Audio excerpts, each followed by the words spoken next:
Je me nomme Ousmane Yaya Daou, je suis gestionnaire des ressources humaines et promoteur du cabinet Afrique Consulting. Il y a 2 démarches à adopter avant de venir et pendant l'entretien.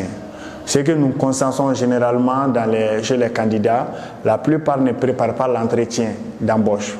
Donc du coup, ça fait qu'ils donnent de mauvaises impressions aux recruteurs. Donc du coup, nous avons fait des recommandations d'abord pour tout candidat à un entretien d'embauche avant de se présenter devant un recruteur. Il va de soi d'abord la présentation. La présentation compte beaucoup.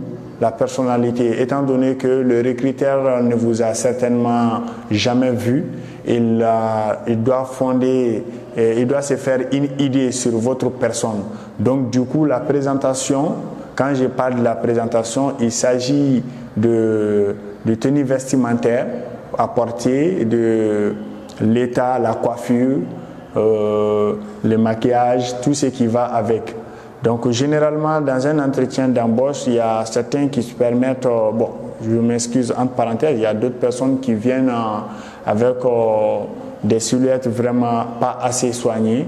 Et il est très généralement recommandé pour un entretien d'embauche, avant de se rendre, une chemise manche longue, manche courte on ne va pas exiger, mais manche longue, ça paraît plus responsable. Et des habits de préférence, éviter des habits de couleur trop vifs, trop extravagants sont à éviter.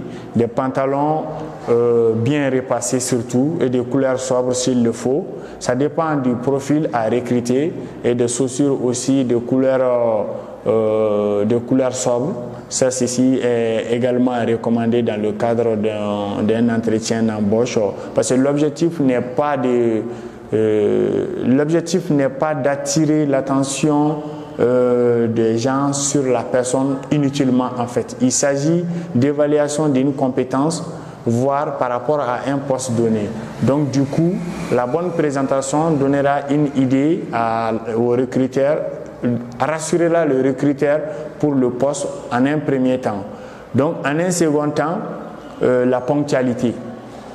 Le recruteur évalue, certes, dans le cadre de l'entretien, il va certainement poser des questions par rapport à la ponctualité, mais il peut aussi tester la ponctualité en fonction de l'heure d'arrivée. Si on vous convoque pour un entretien d'embauche à 10 heures, vous ne pouvez pas attendre 10 heures pile pour quitter chez vous ou bien pour vous présenter.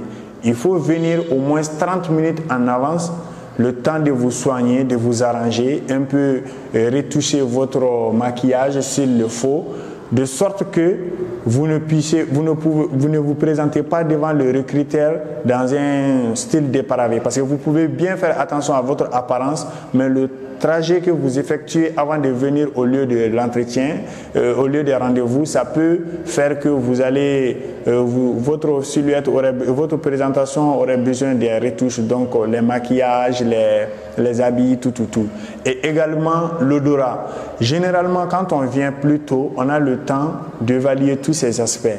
Il ne faut pas que certaines personnes, ce n'est pas des questions hygiéniques. Ils ont l'odorat très fort. Leur corps est naturellement comme ça. Il suffit qu'ils fournissent un tout petit peu d'effort pour qu'ils commencent à transpirer et les odeurs dégagent.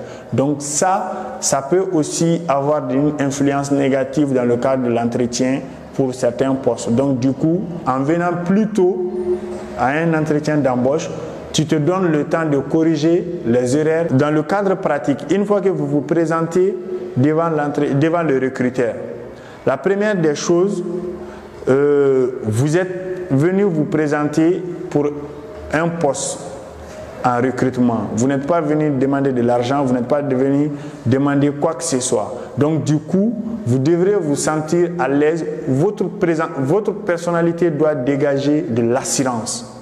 L'employeur, le recruteur aussi, il a besoin de cette assurance en vous, en votre personnalité, en votre manière de vous asseoir, en votre manière de... je ne vous demanderai pas de vous imposer, mais vous ne devez pas vous présenter comme si ce poste pour lequel on vous appelle, sans ce poste, vous ne pouvez pas réussir en fait. Donc du coup, vous devrez refléter de l'assurance en venant vous asseoir.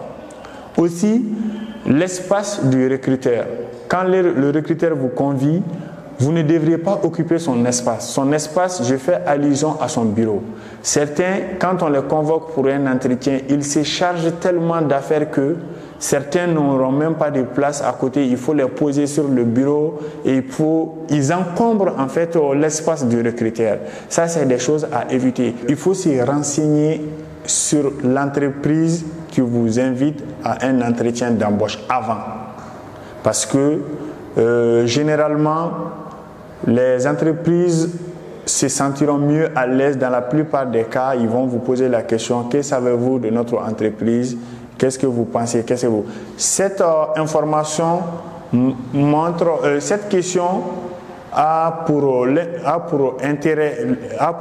but d'évaluer l'importance que vous accordez à leur société. Et ça pourrait aussi définir votre motivation pour le poste. Parce que, quoi que l'on dise, si vous êtes convié à un entretien d'embauche, vous devrez être en mesure de savoir quel est le secteur d'activité de telle entreprise, qu'est-ce qu'ils font comme activité et quelles sont leurs attentes par rapport à la société, quelle est leur vision, quelle est leur mission, quelles sont leurs valeurs.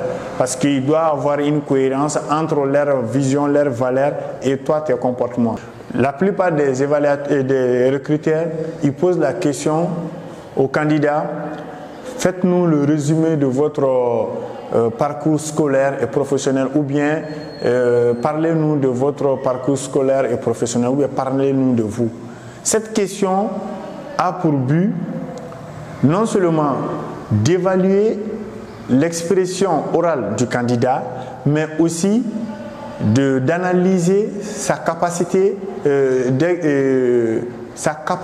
d'analyse des différentes situations, aussi d'établir une cohérence entre ce qui est mentionné sur son CV et ce qu'il dit. Nous recommandons aux candidats de faire extrêmement attention à tout ce qui est dans le récit de leur parcours, les dates, il y a de ces diplômes qu'on a validés il y a de cela des années, on peut oublier, mais il faut jeter un coup d'œil sur son CV avant de venir à un entretien, de sorte que quand vous allez faire le récit de votre parcours, qu'il y ait une cohérence entre ce qui est mentionné sur le CV et ce que vous détaillez, vous donnez comme information.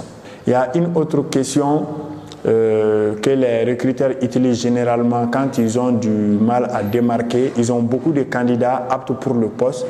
Ils veulent juste choisir quelqu'un. Ils cherchent juste un candidat qui se démarque des autres. Ils disent: qu'est-ce qui nous motive à vous choisir par rapport aux autres candidats? Cette question, en réalité, il s'agit de la valeur ajoutée que le candidat peut rapporter. Il y a certains qui vont dire que je ferai tout ce que vous me dites, je serai en mesure de m'adapter, j'exécuterai les tâches convenablement, je serai disponible. En réalité, vous êtes payé pour ça. Donc, ce n'est pas une valeur ajoutée. Donc, ça ne pourra vous distinguer en rien des autres candidats. Par contre, je prends l'exemple pour un commercial qui dit: bon, quelles sont les raisons qui vous motivent à me choisir par rapport aux autres? Je dirais qu'à cause de mon carnet d'adresses. Moi, j'ai un carnet d'adresses assez chargé qui pourrait être qu'on pourrait utiliser positivement pour votre société. Et j'ai beaucoup d'expérience dans ce domaine et j'ai beaucoup de relationnel à ce niveau. Ce sont ce genre de réponses. Le candidat doit d'abord exploiter ses points forts, ses points forts et les points qui le démarquent des autres candidats. Donc, avant d'aller à l'entretien, pour que, même quand le recruteur ne lui pose pas la question, lui, en faisant sa présentation, il peut glisser sur cette partie qui pourrait inciter le recruteur à avoir un penchant vers lui. On n'est pas obligé d'inventer une réponse, on donne juste des réponses sincères et l'entretien se passera dans de meilleures conditions.